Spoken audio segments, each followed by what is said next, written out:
Welcome to John Martin Talks, where we battle ignorance and apathy daily. The growing ignorance of just how special this experiment we call the United States of America is, and the apathy that we can't or won't do anything and everything to save her. Well, ladies and gentlemen, I hope you had a great weekend, man. I had a fabulous one. The weather down here in Florida was spectacular over the weekend. I went on one of my fishing trips, and I got to tell you, I had one of the better trips I've had in a long time. I don't have any pictures to share with you right now, but maybe we'll share some over the week. But I enjoyed it very much. And apparently it was good weather for CPAC. We're going to talk all things CPAC here in just a moment. But CPAC had a spectacular event. The first time I believe it's ever been outside of the D.C. area. You know, it was held in Florida this year, mainly due to all the COVID restrictions. But I would not be surprised if they didn't decide to keep it in Florida, as well as apparently this one went. So we're going to talk about how CPAC turned into TPAC. It was a Trump PAC event. And then I'm going to show you a video. We'll have time. I'll make time for it if I have to, about Joe Biden. And literally, he had an event in Texas, and he literally said on camera, "What am I doing here?" And we'll play that, man. It's a scary thought. But before we go any further, I always have to talk about our sponsors. Big Daddy Unlimited, otherwise known as BDU. You know, I tell you all the time, ladies and gentlemen, not everybody can be a fighter, but everybody can support those of us in the fight. And Big Daddy Unlimited is not only a fighter, your Second Amendment headquarters, but they really give us a lot of encouragement, help, and support here. So they are fighting with us, and we're glad to be standing side by side with them. To see where our sponsors are, to get the link to them, look above the video, no matter when or where you're watching it, and you'll see a description to the show. Scroll down on it, and you'll see links to our sponsors. Big Daddy Unlimited will deliver directly to your door, factory direct pricing on guns, ammunition, thousands of other, literally 100,000 other items, including tactical gear, protective gear, anything that has to do with the Second Amendment, survival type stuff, as well as just plain old swag if you want it. And they give you factory direct pricing on all of that. And they are going into all aspects of the Second Amendment, not only defending your Second Amendment right, but as I've announced last week, they've announced they're building an ammunition factory literally as we speak. And so all of your needs will eventually, if not right now, and they probably are, covered at Big Daddy Unlimited. Then we also have PatriotThreads.org, apparel with a purpose. They have, and I rock their shirts at least once a week. We'll probably wear one this week. But they have exactly what it says, patriotic threads, patriotic clothing, and they can help you with charity events. They're a fulfillment center. That means they can design a shirt, take your order. They can help direct the proceeds to whatever charity of your choice and all of that kind of stuff. So check out patriotthreads.org. And then Recoil TV, they have a YouTube channel, Recoil TV on YouTube. Of course, we have our own YouTube channel, John Martin Talks. Check it out. But Recoil archives our show on there. We have a channel within their channel, and they're all about the Second Amendment as well when it comes to videos, product promotions, demonstrations, all those kind of things. Check out Recoil TV. All right, let's get into the show here. We're using a New York Times template. They came away with about a half a dozen takeaways of the event, so we're kind of using their paper as a template, and we're going to get into the speakers there and certainly a lot of Donald Trump, his first major event since leaving the White House. And it does, as I continue to tell you guys, it does my heart no good to say that, but I got to state the facts as they are. CPAC takeaways: Trump, Kristi Noem, Ron DeSantis, cancel culture, according to the New York Times. Now, there's Mr. Trump in all of his glory yesterday. Now, he was about an hour and a half, I want to say, late in giving his speech, and then it lasted about an hour and a half. But people seem to be thrilled to just be in the same room with him. I know I was thrilled to watch it. Of course, I was out fishing, so I missed most of CPAC, except I watched Donald Trump's speech live. I did record a lot of it and watch some of the key speeches and listen to some of the coverage. So I feel pretty comfortable in talking about the event as a whole. Here we go. Any lingering belief that Donald J. Trump would fade from the political scene like there was any belief he would, like other past presidents, because he didn't like any past, present, or former, or maybe future president, evaporated fully on Sunday as he spoke for more than 90 minutes in a grievance-filled, that's what they're calling it, and self-promoting address that sought to polish up his presidential legacy, take aim at his enemies, and tease his political future. Well, he did all of that and more. I mean, it was there. It didn't matter. Love it, Trump, hate Trump, somewhere in between, don't care. There was something in it for everybody there. It was an all-encompassing speech. But before we go any further, I want to make a comment about a group of people. And that is a group of the MAGA people. What Joe Biden calls mostly bad people, that kind of thing. You drag society, you deplorables, especially those of you who go the extra mile. I got a friend of mine. I'm going to show his picture right now. His name is Cliff, and I've talked about him on the show quite a bit, but he's one of those type people. There are people like Cliff all over the country, and you can't see it too good there, but that flag is, I believe they call it the Betsy Ross with the 13 colonies. That flag is very, very special, not only for what it represents to all of us, but personally to him. That flag has been in his family for a long time, and he told me that the last time it was unfolded or folded was for his father's funeral, I think about a decade ago. Don't hold me to that. But he brought it back out, made sure it was okay, and took the flag from basically the Sarasota area where he lives across the state to Orlando. And you can't really tell it maybe unless you know what you're looking at, but that is like an Alaskan cod pole fishing rod that he's got it tied to there. We met fishing, as you can imagine. I'm the old salty dog they sometimes call me. Make fishing great again. He, by the way, is the guy that gave me this hat some time ago, so I appreciate. But people like my friend Cliff, who literally, I mean, I remember going to Trump rallies in 2016, 2015 when he was running for election. And I met people who were like groupies for the Rolling Stones or like the Grateful Dead in the old days that literally had been to every Trump rally everywhere in the country. And sometimes they drove 10, 12 hours to go from one to the next one. Now, that type of loyalty I have never seen before for a president. And my friend Cliff said that there were tens of thousands of people down there around this event, outside of it and everything else. He told me there was a Black Lives Matter demonstration across from where they were standing, about 30 people, and a young woman had like a shirt on that said something about hands off or something like that. And he actually walked up to her, and this is what I tell people all the time. We need to be warriors, but cheerful warriors, and my friend Cliff is certainly that. He walked up to her and told her that he was glad that she was there, and she was like, well, flabbergasted by that statement. And he said, yeah, we're here so that you can be here. And what he means by that, I think, is that, standing up for your constitutional rights, like freedom of speech, which the left doesn't seem to believe anymore, is the reason why you can have Black Lives Matter groups standing there across from Trump supporters. And we can all have our day in the sun, so to speak, say our opinions without violence. We don't have to beat each other up because we have differences of opinions. And all of that, really, the left used to champion those kind of things, but not so much. But I applaud all of you Cliffs out there and Cliffettes or whatever, because the men and women that make me want to show up every morning. It's people like Cliff. It's people like you out there that are showing up on a daily basis, showing up to our show. We really appreciate it. But I just want to give you a tip of the hat, so to speak, for being persistent and consistent patriots. I appreciate it more than I can ever let you know.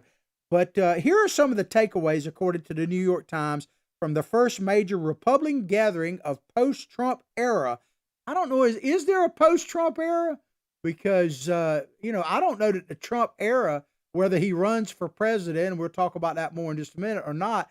I think the Trump era, as he said, is just getting started, really. Because I expect Donald Trump to be a major political force for a long time. Don't expect Donald Trump to just ride off to the ranch like some of these other presidents do. Of course, they criticize Donald Trump for this sometimes, but really, if you look at Obama, he's done the same thing, but in a sly, sneaky way. He's still got his finger on the strings and the buttons in a sly way. At least Donald Trump is just out front forward with it. There's no falsehood. There's no pretending with Donald Trump. He is who he is, and he is there. And I would much prefer, even if I didn't like Donald Trump, but I got a man crush on him. I admit that. Even if I didn't like Donald Trump, I would respect how he does it much more than, say, Obama does it. Now, people like George Bush Jr., who essentially have stayed out of it and hanging out at the ranch, I don't have a problem with that either. But don't be phony about it. And I think that's what Obama is. He's phony. Trump is still out there, and I expect him to, whether he runs or not, I expect him to actually be a major force for a long time. But according to the Times here, it says this is one of their first takeaways. Trump has almost total dominance. No joke. Wherever Donald Trump is, he dominates the thing. He is literally a textbook alpha male. Now, I know that's not supposed to be popular. I was talking to a good friend of mine another fishing buddy of mine, Damien. I don't know if he listened to the show, but he lives up in Atlanta, and we always chat back and forth about these fishing trips. And when I was coming back, I called him and told him about the trip, and we got to talking about how, and I just to tell you, he's a black man. I'm guessing about 35, and we're supposed to be polar opposites, right? But we actually are pretty much alike, especially when our passion for fishing. But we were talking about how there's no men anymore. Where have the men gone? There are no real men left out there. I mean, he tells me up in Atlanta, you wouldn't believe it, man, the feminization of men out there. He said a lot of his friends now are like, they got these bags, and he asked me, are you wearing a purse? That kind of thing.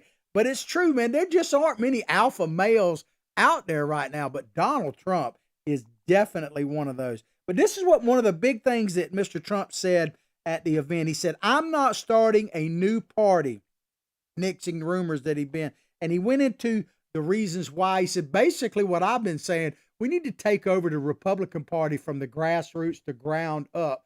We need to do that. And I actually attended, I didn't talk about it Friday, but Thursday night I attended our local Republican Executive Committee meeting. And I am a representative now for my precinct. I used to be on the board of directors, but now I'm just a representative of my precinct. And, there's definitely a little bit of a tug of war. It's not really anti-Trump per se, but there is a tug of war going on. And I'm assuming this is going all over the country about whether or not we should basically embrace the populism of Donald Trump, or go back to some type of more establishment Republican Party. And I got to tell you, I spoke out. I said, this idea, because we had and I'll let them remain anonymous, but there was a gentleman that represented some legislative people there, and he spoke about how Republicans need to be working with moderate Democrats. And I told him, I raised my hand and got recognized. I said, I'd like to know who are moderate Democrats, because I don't think any moderate Democrats exist. There's probably moderate Republicans, but I told him, you need to go back and tell your people that, at least in my area, the only thing you find in the middle of the road is dead skunks and possums.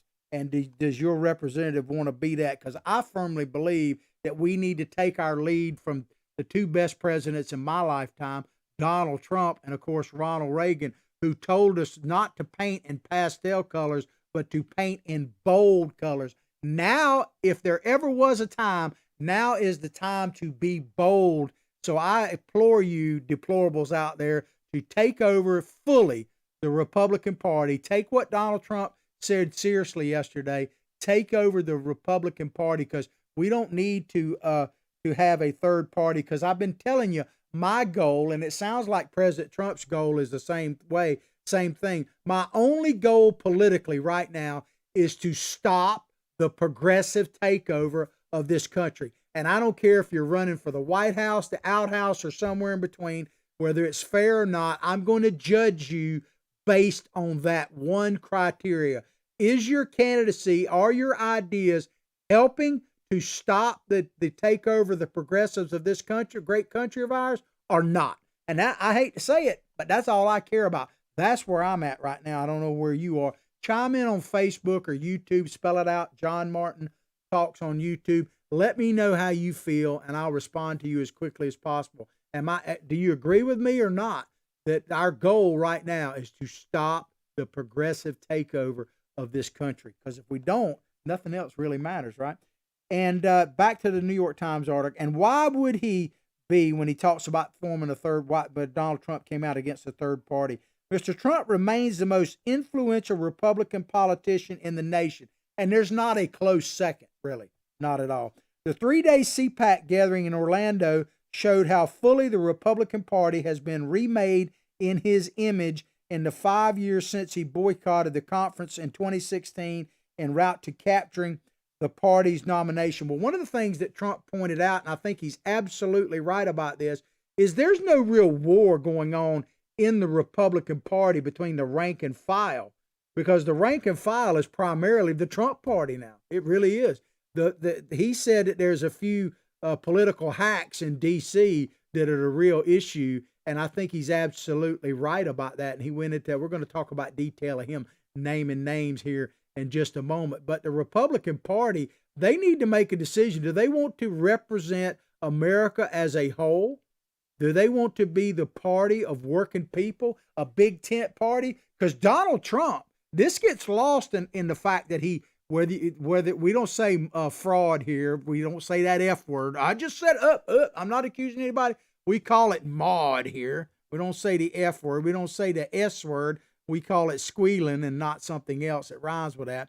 But the fact that Donald Trump, for whatever reason, maybe he didn't get enough ballots, I suppose, is not the president. They forget, and President Trump actually did a very good job of pointing this out.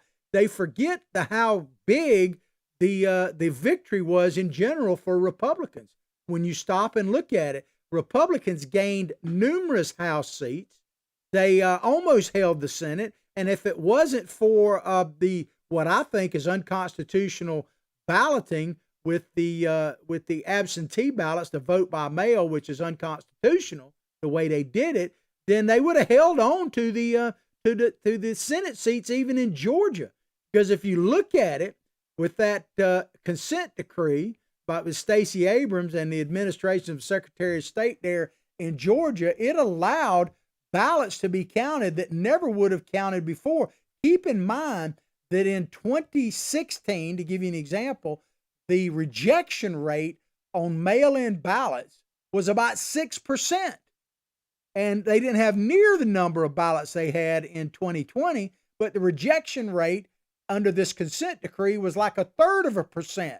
So you don't even have to go to all the Dominion deal and all of that kind of stuff to come up with the votes that would have elected Donald Trump. Had they had their normal rate of rejection, think about this, Donald Trump, because there was hundreds of thousands more mail-in ballots than before, and if they were at 6%, that would have been enough right there to turn the election for Trump in Georgia, and the Senate would have remained in the Republican hands.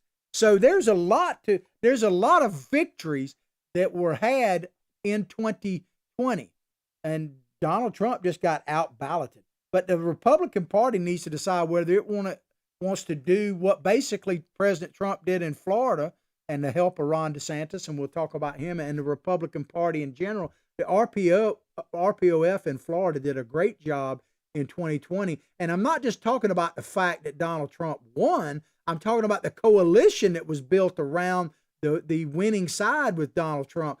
That's what needs to be modeled across America. And if that happens, then conservatives can actually take back the White House all the way down to the outhouse if we want to. It's really up to us. But Mr. Trump named every Republican. Man, he named names. It reminded me of that Seinfeld episode. You naming names. Donald Trump, love him, hate him, whatever. He don't pea foot around, man. He just called a spade a spade. He named every Republican that needs to be primary, the 10 that voted against him, and he talked about how he's coming for them, and he talked about the senators that voted to impeach him and all that. He put it out there. You don't have to wonder where Donald Trump thinks. Thanks to Donald Trump. Of course, you don't have to wonder what he thinks. He's going to tell you, sometimes his own detriment, but Donald Trump will tell you. And also, thanks to him, the left will tell you where they are too, because they suffer from Trump derangement syndrome. And I can only imagine, I haven't had time to really look at the reaction from the left, but I can only imagine what they had to say after some of the things he said at the CPAC meeting. Mr. Trump, as I say, named every Republican who voted for his impeachment. He said, get rid of them all. Yes, sir. Absolutely. I'll do my part. He said that he predicted a Republican would win the White House in 2024. And then he goes, who will that be? I wonder. Now, he talked about he's forming this PAC. Go to what was it, DonaldTrump.com, I think it was. I hope that's right. And he's forming a PAC to do all kind of things. But a lot of it is to aim at these different congressional races and get rid of some of these people. And I'm with him on that. But he named names. And one of the people that spoke there was Mike Lindell. Remember him, the My Pillow guy? You got to love that dude, man. I mean, if you're conservative, I don't see how you can't love some Mike Lindell. So, Mike, show me some love. Contact us, and I'd be happy to push some My Pillows. My wife actually has a couple, and she loves them very much. But who will it be? Who will it be? Now, Mike talked about at the thing. He talked about his exposure, this movie he's made that has been banned already from like YouTube and everything, about primarily about the Dominion software and all that. And the company that makes the Dominion software is threatening a libel suit against him. And he called him out. He said, sue me. Come on, bring it on, because that'll give me a chance to put the discovery out there. So one thing for sure, and Donald Trump spoke about this, we've got to clean up the election process. Forget Donald Trump for a minute. For any conservative to win nationwide in the White House, we've got to get our houses in order in these states. And basically, we've got to shore up this vote by mail deal and everything else. Because think about this: if we had gone, let me back up. If we'd stayed with the original system, even with the Dominion stuff and everything else, from the mail-in voting and how it's done and how it's counted and all these kind of things, from Pennsylvania to Georgia to all the states, including several that weren't sued by Texas, if that had just reverted back to the original way it was supposed to be, I think Donald Trump be in the White House now, despite any kind of mod in other places or dead people voting. But here he's saying, who will it be? Well, I said this here a couple months ago. Of course, if I say it, it bears repeating. I got away because Mike Lindell was saying that once all the stuff comes out about the Dominion stuff, it'll show the fraud and Donald Trump will be back in the White House, and before long. I don't know if I believe it. I get what he's saying. I'm encouraging him to look for the mod wherever it may be and wherever the squealing went on. I absolutely, I'm with you, Mike. Go for that. But there's a quicker way that Donald Trump could actually become president. First of all, let's take back the House of Representatives. Then once we take back the House of Representatives can pick, according to the U.S. Constitution, they can pick anybody to be the Speaker of the House. Don't have to be a member of the House. So we take back the House of Representatives. Donald Trump becomes Speaker of the House, which puts him third in line for the presidency. And then we impeach Biden and old Kamala Harris. We got to throw her in the boot, man. We put old Kamala, we put the Biden here. There you go. I mean, that cartoon is probably a whole lot truer than you might think. But we put Donald Trump as Speaker of the House, get rid of them two, and then he becomes the Speaker, third in line. Hey, I'm just saying, Craig, if anybody could do it, it would be DJT. The speech came right after Mr. Trump won a CPAC 2024 presidential straw poll, finishing with 55% of the vote, more than double the percentage of his closest runners-up. But they point out here something that is a mixed message, I would agree. It says, But that victory was dampened by the fact that only 68% of the attendees at the conference said they wanted him to run again. I actually think that's still a huge number. Can you imagine any other person, any other Republican ever, or any of them on the radar screen, if they actually got defeated at the ballot box, however you want to label it, that they would actually have a shot to run again, that basically 70% of the Republicans would say, I want you to run again? I don't think that could possibly happen to anybody but Donald Trump. And then when you put on top of all the crap that they've piled on Trump, from him lack of support in the upper echelons of the Republican Party, the never Trumpers and all that, to the fact that he was impeached twice, and the mainstream media has essentially called him everything but a child of God, and the fact that he's polling at all above zero is amazing. But basically 70%. And keep in mind that they had a couple of straw polls that were released that showed that his approval rating among people was in the high 90 percentile. So I think actually his numbers are very strong, and the 68% is amazingly strong to me. And it's probably even higher. A second straw poll without Mr. Trump was carried by Governor Ron DeSantis of Florida, who received 43% of it in his home turf. That doesn't necessarily mean that much because a lot of the attendees came from other places. So it's not, what I'm saying is it wasn't just the fact that it was in Florida. I think DeSantis is a rising superstar. But followed by Governor Kristi Noem, another rising superstar, South Dakota, with 11%. Let me just tell you, man, do we have the best governors, Republican governors, DeSantis and Kristi Noem? I mean, they are amazing people. I mean, can you name one Democrat governor that even could hold a candle to either one of them, let alone both of them? Now, we got a few crap governors as well, Republicans, like the Hogan in Maryland, and of course Kemp now in Georgia, who's probably the biggest disappointment to me. But man, do we have some governors. And think about this, ladies and gentlemen. I'm going to play a video from last year. I got to give Tucker Carlson, sorry about it, I'm having a Biden moment there for a minute, Tucker Carlson credit for this. But this is New Jersey Governor Murphy, when Tucker Carlson famously asked him what gave him the right to basically shut churches down and businesses and circumvent the Bill of Rights. I want to play this, and while you're watching it, I want you to think about the other Democratic governors that could basically say the same thing compared to governors like Ron DeSantis and Kristi Noem. Check it out.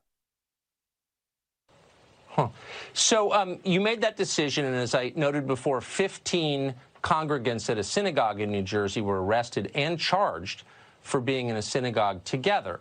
Now, the Bill of Rights, as you well know, protects Americans' right, enshrines their right to practice their religion as they see fit and to congregate together, to assemble peacefully. By what authority did you nullify the Bill of Rights in issuing this order? How do you have the power to do that? That's above my pay grade, Tucker. So I wasn't thinking of the Bill of Rights when we did this. We went to all. First of all, we looked at the data and the science, and it says. I can tell, like Tucker says at the end. Think about that, ladies and gentlemen. How frightening, really. If you were, don't even have to like Donald Trump. Say you don't like Donald Trump. If you care about this country, I don't care what party or no party or whatever. If you are a patriot and you care about the Constitution and you believe that this experiment we call the United States of America is the greatest thing that's happened, and that we live under a Constitution that is set up. People don't realize this. A lot of people, because we don't teach it anymore. But the Constitution is not designed to empower government. No, it's not. It's not to help set up the government and empower government. It is to protect the people and their God-given inalienable rights. It is to protect the people from the overreach of a powerful government. Just the opposite of what the Democrats are pushing now, at least the Democratic leaders, by the way, the progressive leftists that have taken over this country right now. And that's my only goal, is to stop them. But think about that, ladies and gentlemen. That governor in New Jersey basically speaks for all these, from Whitmer all the way to Newsom and everybody else. Wolf in Pennsylvania, I could name them all. that shut this country down? What gave them the constitutional right to shut us down and to shut us out of church? And Ted Cruz has a great line, and we'll get to in just a minute about that. He had a great speech at CPAC as well. But what gave them the right to be these basically Napoleonic dictators? Nothing. They created it. They pulled it out of something, thin air, whatever you want to call it. But if you go back and look at that video, he literally is smiling, Governor Murphy in New Jersey. I didn't even above my pay grade. I didn't even think about the Bill of Rights. No joke. And that is the problem right there. I don't care what political party you are. For a governor to sit there and say, I wasn't even thinking about the Bill of Rights, should scare you to death. Even if you don't like Donald Trump, it should terrify you that someone could be the highest office in a state, a governor of a state, and say, I wasn't even thinking about the Bill of Rights. That statement alone is enough to vote for Donald Trump again, or whoever is the opposite of what Murphy is saying there. Because you should be thinking about, if you're willing to be a leader in this nation, I don't care if you're running for school board or city commissioner, all the way up to President of the United States, the Bill of Rights should be in the front of your mind, not somewhere in the shadows. Because without our God-given rights, what good is anything anyway? If our rights aren't going to be protected, our God-given inalienable rights protected, then the whole thing is for moot. It's a moot point. And so it just burns me when I see that. All right, next thing here, cancel culture, according to the New York Times, is the new fake news. And they make a good case about that. And I would agree with that statement. Actually, that wasn't what they were intended. They're just comparing to Donald Trump. In his first presidential bid, Mr. Trump adopted fake news as a rallying cry against the traditional news. Well, the traditional news is the fake news media, and then effectively and relentlessly deployed it to position himself as the sole arbiter of truth to his supporters. The sole arbiter of truth, right? So they're saying that Donald Trump called out fake news to make himself look like the arbiter of truth. Well, at least he cares about the truth. At least he can spell the word truth and could put it in a coherent sentence. I mean, the Democrats have outballoted us and elected to the highest office of the land somebody who doesn't know truth from fact or fiction or gobbledygook. If you don't believe me, listen to Biden in his own words when he was campaigning in Iowa last year. Check it out. We choose unity over division. We choose science over fiction. We choose truth over facts. And so, folks, if you're interested, join me. I can use the help. Yeah, join me. You can use the help. We choose truth over facts. I hate to break it to you, Joe, but what is the truth versus? I mean, it's unbelievable, man. It reminds me of George Bush's Jr.'s defense secretary when he got up there and when they asked him, is there a department of misinformation in the Pentagon? And he looked right at the cameras and said, I refer all questions about the Department of Disinformation to the Department of Disinformation. I mean, these people that get appointed and elected to office, man, it is not always the best and the brightest. Let me tell you this right now. Back to the story here. The lineup of CPAC speakers over the weekend showed how thoroughly a new pair of catchphrases, cancel culture, and the woke mob. I mean, to me, does that not describe exactly what is happening in our country right now? Are animating a Republican Party that, beyond supporting Mr. Trump, appears increasingly centered on defining itself in opposition to the left. Thank God, that's where we need to go. We don't need to be looking to work with moderate Democrats. There aren't any moderate Democrats. Name me one up there. Now, they want to say Joe Manchin. I don't know. I don't trust that dude at all. I don't trust any of them. I think we need to flush them all out. We need that kitty flush that I've shown you from time to time. But what would you call it, ladies and gentlemen? They're criticizing the Republicans for coining the phrase cancel culture and woke mob. What would you call it? I mean, I think that accurately describes what is happening right now. You're being canceled no matter what. I mean, Facebook jail. They put me in Facebook jail. Algorithm. I'm glad to be out, Mr. Al. So let me just tell you that I am. But what gets me is they never even told me why. I violated some kind of community standard when I ask about it. And then they refer me like the Department of Disinformation, like Rumsfeld said, go to the Department of Disinformation for all the news disinformation. If you've ever been in Facebook jail and you inquire, that's basically what happens. They refer you back their policy, but it don't tell you anything. It doesn't tell you what you did wrong. How can I correct it if I don't know? I'm not saying I will, because I'm not politically correct. If you're tuning in for the first time, first of all, welcome. Howdy, how are you? Where you been? But you're in the right place now. But if you're looking for political correctness, you made a wrong turn. But stay here and you might actually learn something. But it's just amazing that they want to turn around and say that cancer culture and the woke mob are like not accurate or whatever. I don't get it.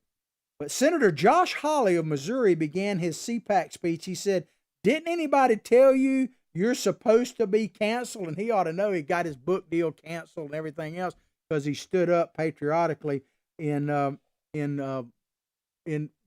January 6th. And he talked about that. He said, you might remember, some of you might remember what happened.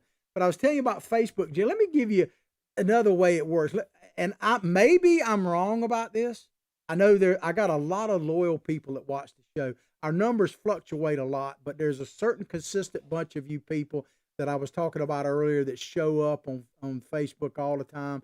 And I really, really appreciate the loyal viewers that I have. But, we peaked a while back. We had a few, just to show you how Facebook can be.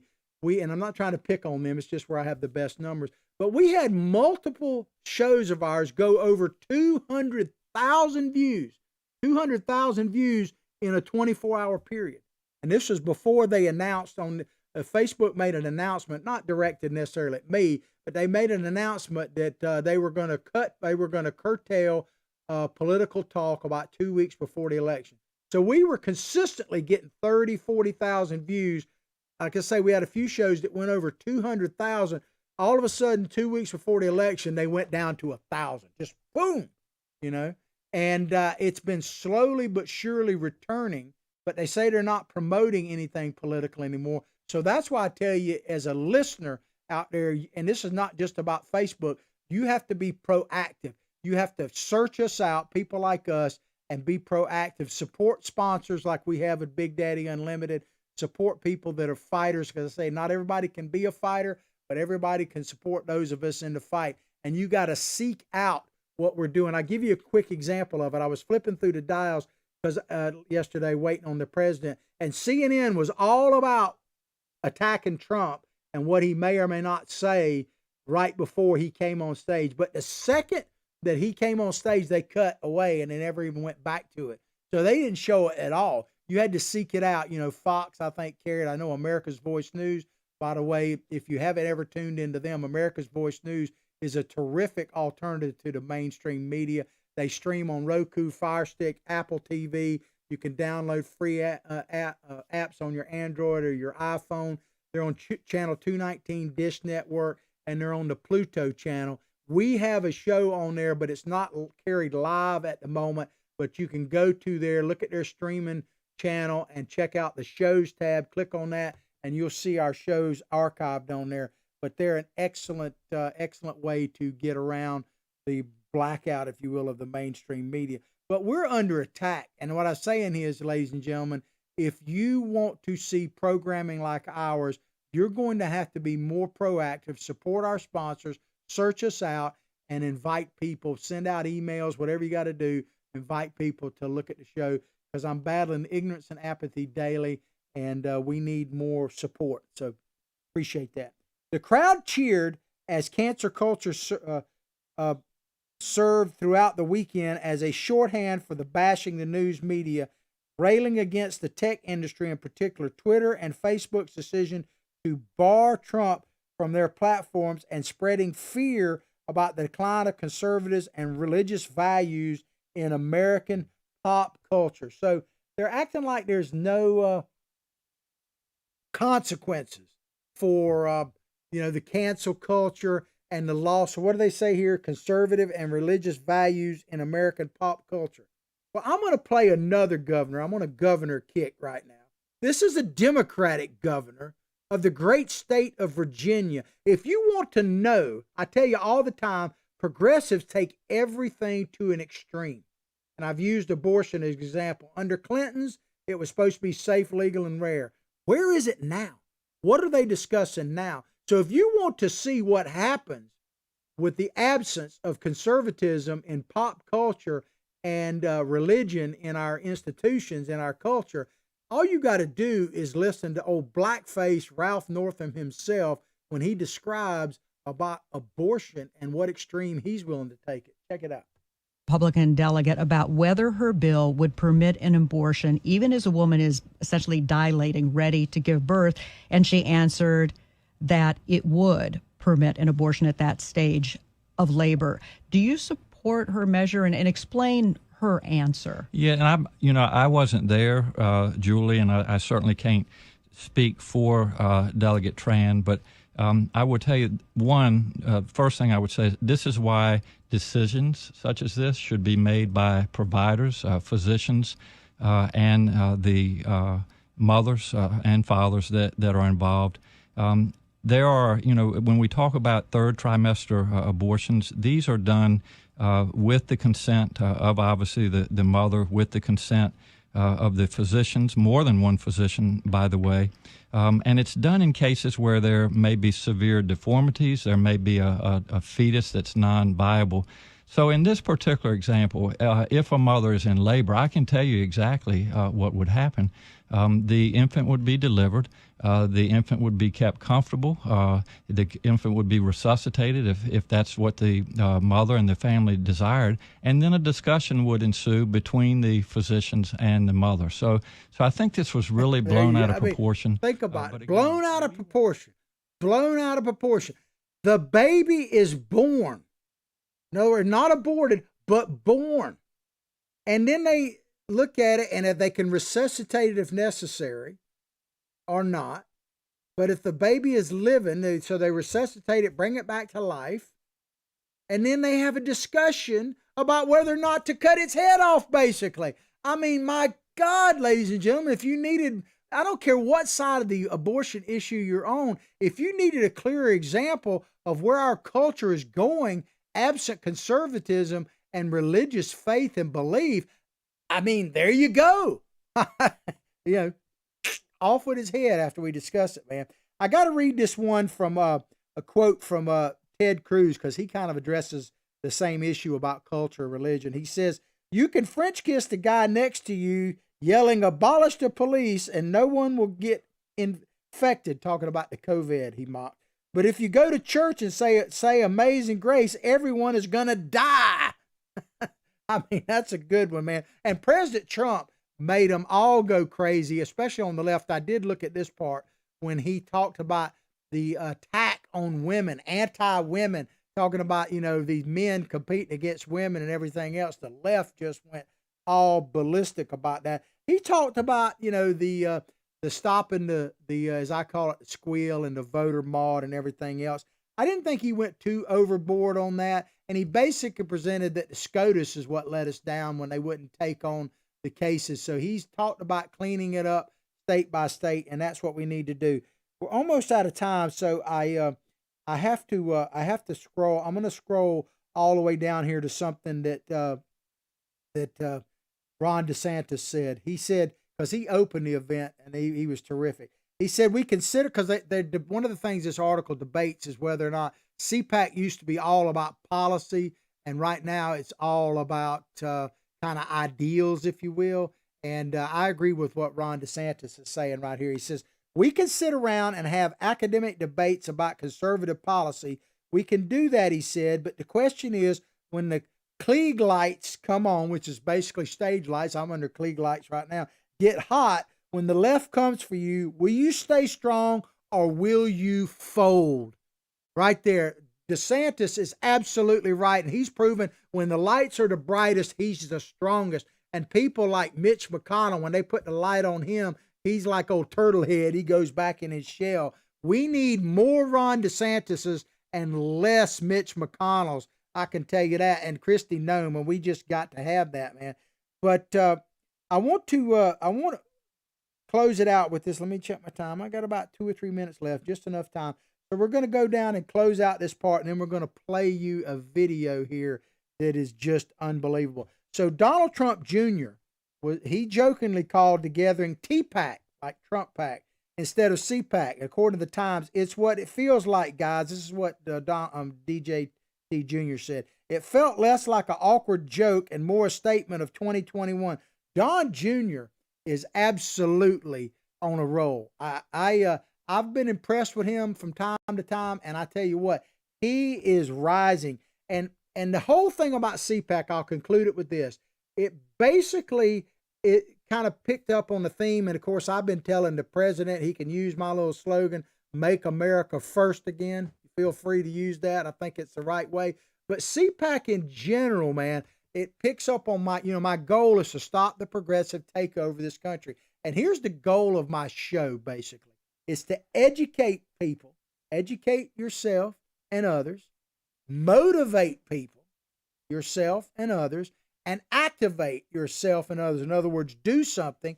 And as Donald Trump, when he was naming names, when you have to eliminate some folks out there, I'm talking about at the voting booth.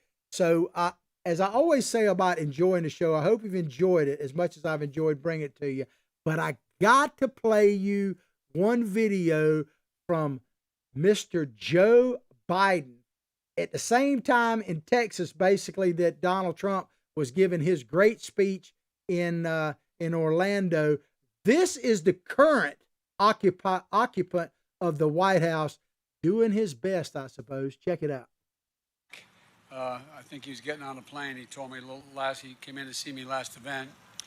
And Representatives Shirley Jackson Lee, Al Green, Sylvia Garcia, Lizzie Pinelli, Pinell, and what am I doing here? I'm going to lose track here. That's a very good question, sir. What am I doing here? I mean, that is what every American should be asking. What is he doing here? How did the heck did we get here? We got to do whatever we can, ladies and gentlemen, to protect ourselves from the idiocracy that has taken over this great nation. But Joe Biden said it himself. What am I doing here? God help us. I don't have the answer to that. Anyway, I hope you've enjoyed the show as much as I've enjoyed bringing it to you. Please go directly to John Martin Talks Facebook page, like it, share it with others. Remember our YouTube channel, John Martin Talks. Especially remember our sponsors. Look above the show, no matter when or where you're watching it. Click on our sponsors because we need you to support those of us in the fight. I'll pray for your family. You pray for mine. Let's all pray for this great nation because showing that last video, she needs it and deserves it more than ever. But above all else, like I say each and every day, from my heart, from my family to yours, have a blessed day.